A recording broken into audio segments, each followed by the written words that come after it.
Italian food fanatics. Today, we're going to make some genuinely authentic Southern Italian meatballs. But before we go into the kitchen and show you how that's done, please hit the thumbs up button, like, subscribe, hit the bell button so that you will be informed when I release a video, which is literally every day of the week, Monday through Friday. I don't always do it, but when I can, when I can't, I can't. When I can, and it is most of the time. So these are going to be some serious meatballs because they have currants in them, they have pine nuts, Pecorino-Romano cheese, the way Southern Italian meatballs should. We have a mixture of pork and beef, and oh boy. And of course, we have breadcrumbs in there too, which the Southern Italians use a lot of in relation to the meat compared to all other parts of the world, believe it or not. I think that might be because back in the day, meat was very, very expensive and hard to come by, and so they tried to extend it. However, don't get worried about that. The ratios they've perfected so that not only does the panade or the breadcrumbs keep the meatballs moist, but they're also soft as well. So without wasting any more time, leave a comment. Leave a comment too if at the end of the video if you like it. And if you have anything to say, I'd love to correspond with you. By the way, here are the meatballs. Oh boy, you saw me put them in the bowl. So let's not waste any more time. My mouth is watering just thinking about it. Let's get in the kitchen and I'll show you how to make it. All right, my Italian food fanatics, let's get started making these Southern Italian meatballs. This is authentic Southern Italian, and it begins with some onions, a little bit of garlic, and some red pepper. We're going to brown these off a little bit and add a little bit of garlic until it's fragrant, and then some red pepper. And then we're going to incorporate that into our meat, which I have a combination of 50-50 beef and pork. Pecorino-Romano, which is indicative of Southern Italian cuisine. A couple of eggs. We have some buttermilk. We'll also be going to use some breadcrumbs. In this case, they're panko. I have 100% California extra virgin olive oil that we'll be using. We'll be using some parsley. And also some currants and pine nuts.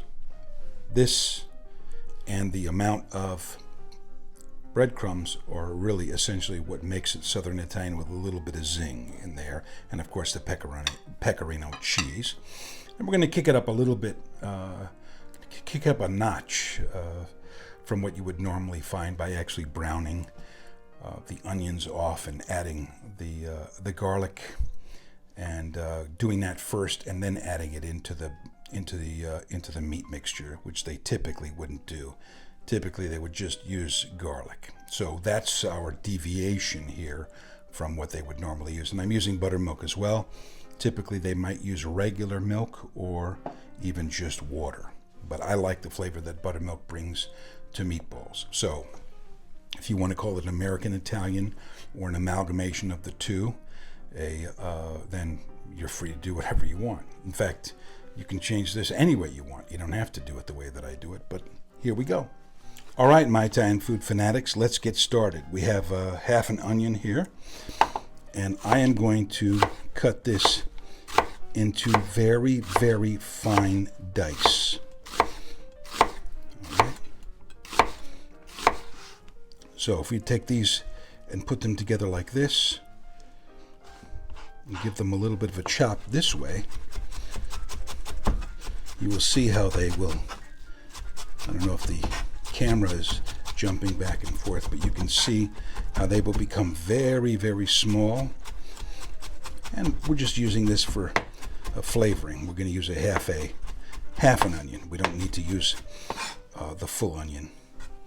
All right, and they don't need to be that small, but I do like to do it. If you're a little bit more, if you cut them just a little bit thicker, they won't slip off like they did before. And just like I'm doing here, let me move that off to the side. You can stack it up like this And with a little bit of practice, you can make quick work of mincing an onion. All right?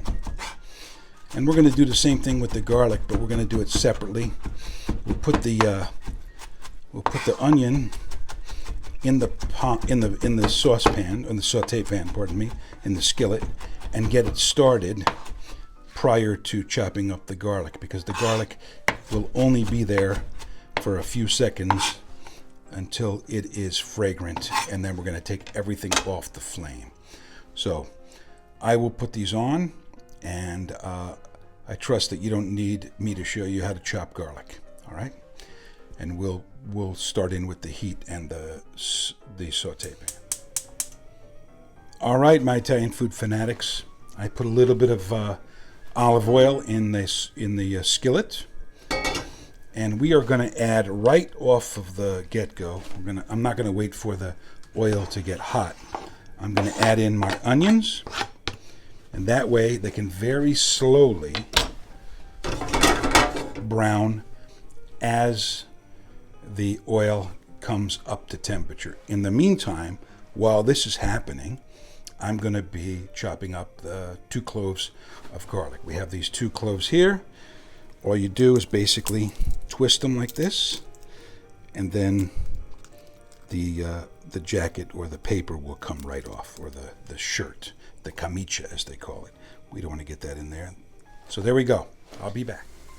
All right, my Italian food fanatics, while our onions are browning a little bit, what we're going to do is we're going to add the buttermilk to the panko breadcrumbs.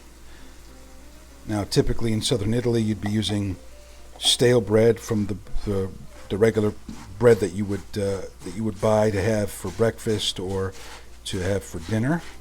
But we're going to use panko in this case because I particularly like using these panko breadcrumbs. They're phenomenal.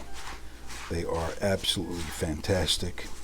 And what this is going to do is it's going to, seems like there's a lot here, and there is a lot. That's a southern Italian thing too. They take meat and they extend it as much as possible.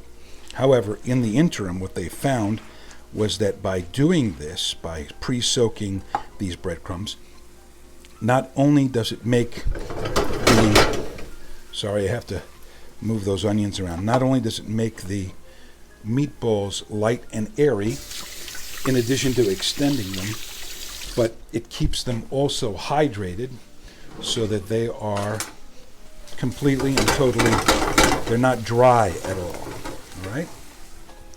So we're just going to let that sit there like this and really soak in that buttermilk. And we'll come back to that in a moment. In the meantime, our onions are slowly, you have to keep them off of the edges of the pan, are slowly going to take on a little bit of color. We don't want them to have too much color. We want a little bit. And we'll also take this time and add in our red pepper flakes. Now there's not a lot, and you have to be kind of careful of how much you add, because the heat, believe it or not, makes the hot pepper even hotter, right? Heat makes anything hotter, and that's why when you make a cold salad you have to add more salt and seasoning, because the cold deadens flavor, whereas hot extends it or expands flavor.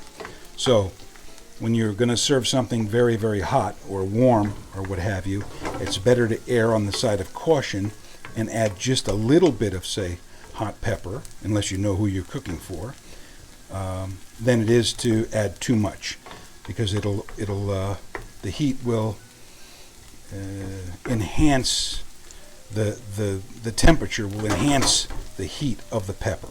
All right, let's put it that way. And what you'll find around the world is that a lot of pepper is used where the climate is very hot. So, for example, in southern India, they eat very, very hot curries. Or in the Middle East, in Iran, for example, modern day Persia, they will drink extremely hot tea. I mean boiling hot, in the middle of the desert in the southern part by the Persian Gulf, because what this does is it actually cools you down. It seems counterintuitive. So, for example, in southern Italy, they use a lot of peppers, Calabrians and things like that. Now, why is that? Because it's very hot over there, and when you eat hot food, it makes you sweat, and this actually cools you down. Again, counterintuitive, but that's the reason why. So these are starting to get a little bit of color on them, and now we'll add in our garlic. Okay. Hand chopped. I don't mind using, in some instances, a garlic press, but in this case, I don't want to get another tool dirty for no reason, so we just hand chop them. It's good to know how to do that. It's good to practice that, and Anthony Bourdain would have liked it too. Now he's from my alma mater, which is the Culinary Institute of America, and I always remember that. He didn't like using a garlic press. He always thought that hand chopping was the way to go. So in his honor today, we're hand chopping.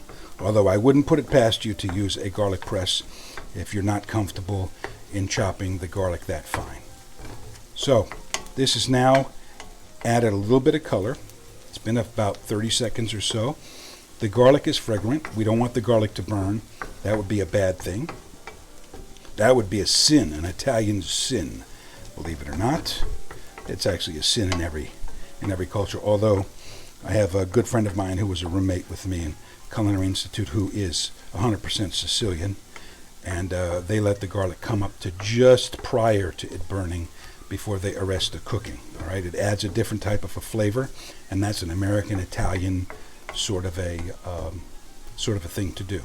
So, no worries. Here we are. We're going to take this off heat now, and we're going to let it cool down, and we'll get to grating our Romano cheese and chopping our parsley. Be back in a moment. All right, my Italian food fanatics, we're back. I've gone ahead and I've chopped up our parsley, and I used the stems too. I cut the ends of the stems off where they're oxidized, but I use the stems because the stems have a lot of flavor in them, and they're being chopped up, so you might as well use the stems as well. We're now going to take a bowl, take my pecorino and a box grater, and we're going to grate the pecorino. I don't think that you need me to show you how to grate cheese, so we'll come back when this is done. All right, my Italian food fanatics, the Pecorino-Romano has been grated. We're going to add in our parsley, and we're going to add in our other ingredients as well. Let's take our garlic and our onions, which have now cooled down, so that they're not going to cook the meat or anything else. And then we'll mix these together with the breadcrumbs. Our panko breadcrumbs go inside of here as well.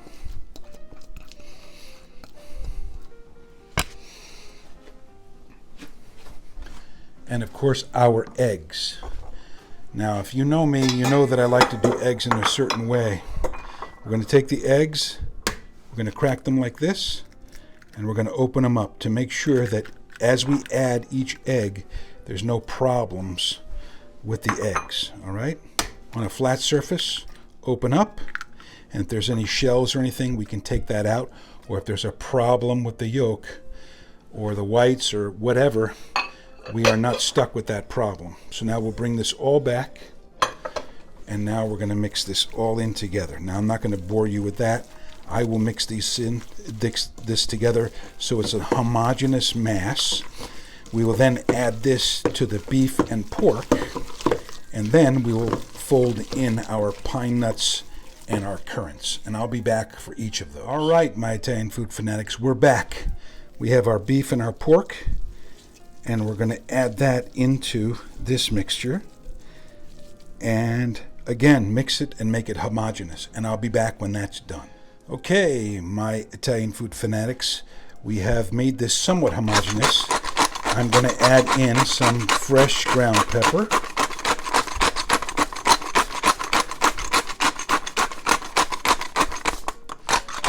and also a little bit of salt. Now you got to remember we have that Pecorino-Romano in there, so we don't want to add too much salt because there is salt already in it in the form of the cheese. And Pecorino-Romano is extremely salty. So you want to be not so conservative, but somewhat conservative with the addition of the salt. And we will also add in a couple of tablespoons. That's 1, and that's 2 of extra virgin, 100% California extra virgin olive oil. And we'll mix this again so it's homogeneous, and then we'll fold in our pine nuts and our currants, and I'll be back for that. All right, my Italian food fanatics, we are back. This is now a homogeneous mass. We will now mix in our pine nuts and our currants, or fold them in essentially. And the reason why I like to do this after the fact is, I don't know, it's just a habit with me. I like to add whatever it's going to be as far as nuts and fruit, if that it's concerned, kind of at the end, and then gently fold it in, because prior to that we were really mashing up the meatball mix so that there wasn't any clumps of breadcrumbs or panade, essentially is what it is, because breadcrumbs mixed with the buttermilk actually, it's called a panade. It could be mixed with water, could be mixed with milk, what have you, or you could take a regular bread and soak it with milk, buttermilk, or water, and that's also called a panade. But here we are. This is our mix, and in a moment we'll be ready to fry these up. We're going to fry them in oil. We're going to make the meatballs, and then we're going to coat them in flour and then fry them. In the meantime, while all that's happening, this is going to go into the freezer, believe it or not, so that it firms up just a little bit, because it's a lot easier to handle it when it doesn't stick to your hands. And when you cool it off like that, that makes handling it that much easier. And we're also going to make sure that our hands are somewhat wet. We're going to dip them in water while we make the meatballs to make that process simpler as well. So we'll be all right, my Italian food fanatics, here we are. We're ready to fry up the meatballs. They are in the freezer as I speak. I have a sauce pot here, and I enjoy using peanut oil, personally. If I was working in the restaurants and doing this, we wouldn't use peanut oil because so many people have peanut allergies, apparently. So what I do is use a reasonable amount of oil, but in a sauce pot, and I don't crowd the sauce pot, as you'll soon see. We'll put the oil in, and in this pot back here, you can't really see it in the camera, is the marinara sauce, the simple red sauce that the Southern Italian, or the real authentic Italian red sauce, is in the back. I made a video of it some time ago. You can search for it on my channel. So we'll wait for this to come up to temperature, and in the meantime, we're going to make our meatballs, and we'll be back with that in a moment. Also, by the way, if you're going to use an oil and you don't know if people are going to have an allergy to peanuts, use a canola or a safflower oil or something like that. We don't really want to use olive oil. It's kind of a waste to fry the meatballs in the olive oil. All right, we'll be back. All right, my Italian food fanatics, we are back to make the meatballs. The oil is getting hot. I have a tray here that I put some parchment paper on, and we're going to put our meatballs on here. All right, now there's a couple of ways to do this. You can just eyeball it and make the meatballs however you wish, or you can do it in a more professional way. You can take an amount that we don't know what it is just yet. We take an amount of meatballs, or we take an amount of meat, and we create the size meatball that we want. So for example, let's say that we want them about this size, which is what I like. I would rather give somebody 3 meatballs rather than 2. I think it looks better in odd numbers. Anything looks better in odd numbers. There's more art to it. And so it's smaller, so you can give 3 rather than 2 larger ones or 1 huge one, which of course there's just no way I would ever do that. So you like to make them this size. You create the size that you want, and then we take a scale and we find out how much each of these, the meatball in the size that you want to serve it weighs. All right. So here we have. Let's go with the grams. So there's our gram right there, and 84 grams. Let's call it 85. So now you can take the meat and you can create. So there's 110. We know that's too much. 95, 10 grams away. 86 is acceptable because a gram is nothing, right? So 86, 74, 78, 81, 85. Done deal. Okay? So that's the way you can do it. I would put another, I'm going to wash this off, but I would put a sheet on here with a little bit of spray. So we're going to do that with the rest of the meatballs, and I will be back.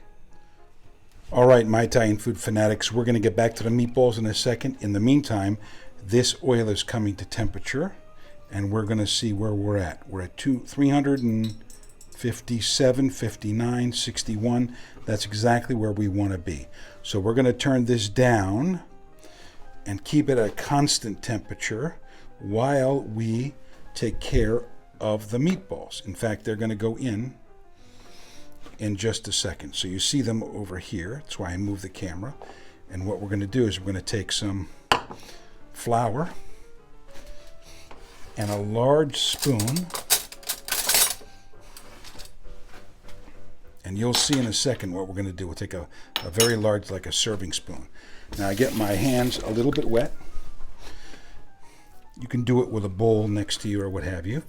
And now I compact down the meatball like this. And then it goes in the flour. Okay. I'm going to coat it in flour. And then it gets put into the oil. And we're not going to crowd the pan, or the pot in this case.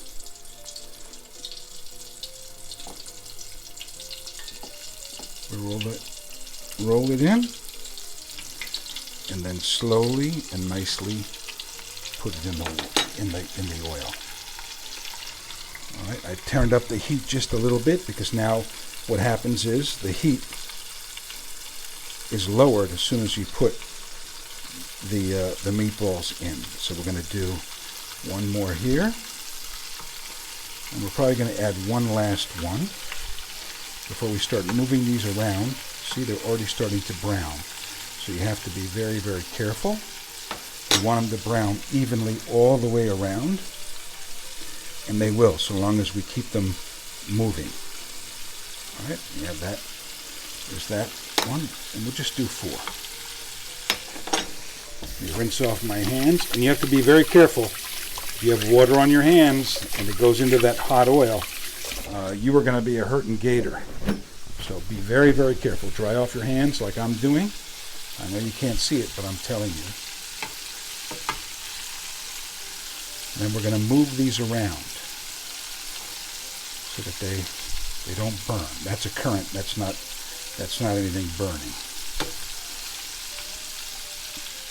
And in the meantime, while that happens, we're going to get a large plate, and we are going to put some paper towels on it so that our meatballs can drain before we put them into the red sauce. Now I'll be back when these are more brown. You can see that's the kind of the color that we're looking for here. But if we keep them moving around, and there's only 4 or 5 meatballs in the oil at a time, it's manageable for you, okay? Now, out in the restaurants, if they're going to use this method as opposed to baking, this is more of a Southern Italian method, and that's why I'm using it. You don't need to. If you're going to bake them, you're obviously not going to be there the entire time watching them. You don't need to rotate them except maybe once or twice. And on top of that, if you're going to be doing it in a deep fryer like some places do, You have them in baskets, and they don't need constant turning because they're submerged, all right?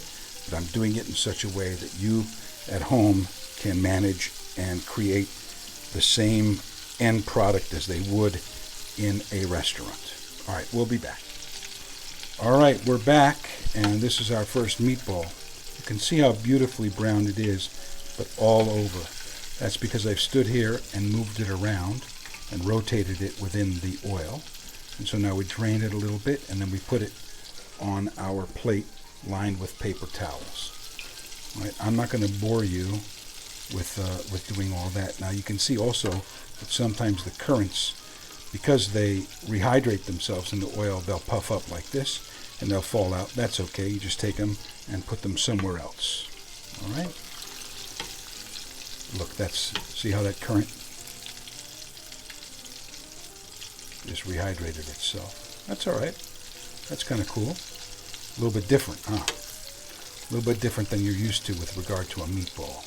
But that's why you're here, to do something that's a little bit different, that's a little bit fun, that's out of the ordinary, rather than going out and buying some meatballs that are industrially made. There's no care and attention or love or anything that goes into them. Look at the way those pine nuts are getting brown like that. Oh, they are gonna taste so delicious. This is something else, let me tell you. You're in for it. You're gonna love it. All right, so here we go. That looks like about right.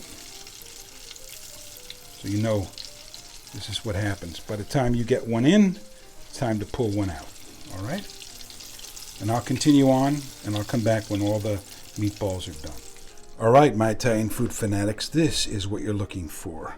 You're looking for a beautiful dark brown finish on the meatballs, and then they go into a sauce. Now, I've already placed the recipe or the video for this sauce up on YouTube, so you can do a search for that if you want.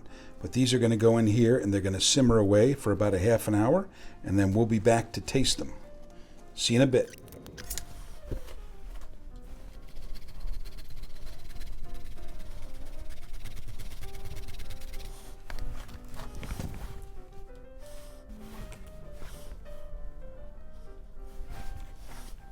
And there we go.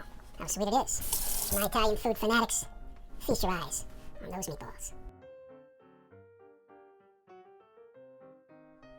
Hello, my Italian food fanatics. Well, we're here. It's the end of the line. It's where the rubber meets the road. It's time to taste the Southern Italian meatballs. But before I do, please like, subscribe, hit the bell button, and leave a comment down below. Tell me what you think.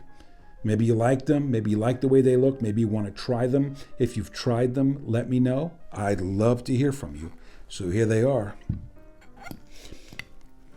And oh boy, wow. The pine nuts here are plentiful.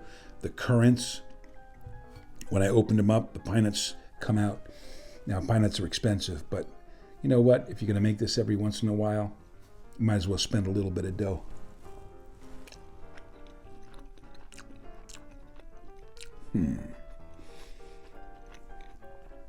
Oh, wow. They're perfectly seasoned. I mean perfectly.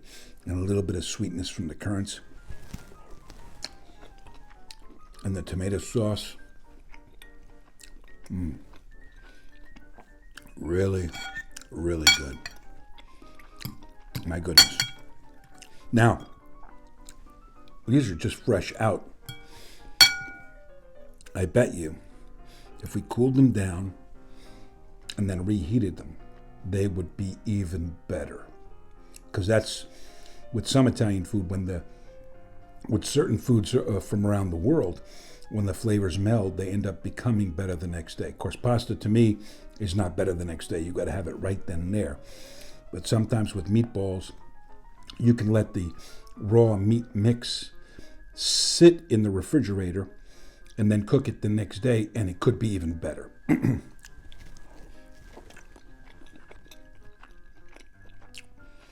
Let me tell you, if this is better tomorrow, wow. they're very, very moist. I like a meatball that has some sort of structure to it. These do, but not too much. They just fall apart, and they're absolutely delicious. Wow. Fabulous. Anyway, there's a little bit of heat there from the red peppers and everything. I mean, all the layers of flavor are there. So, stop watching me eat. Go out. Get yourself some pork, ground pork. Get grass-fed ground beef, all right? You want the organic stuff. It really makes meatballs taste better. And go and make these. I think you'll be very happy when you do, all right? Thanks for watching. Have a great rest of the day. Have a great night. Have a great week. Wherever you're at, I hope things are copacetic and good with you. I look forward to seeing you again very, very soon. Please like and subscribe. Tell your friends. Share. And I'll see you again. Like I said, I'll see you again very, very soon. Thank you so much.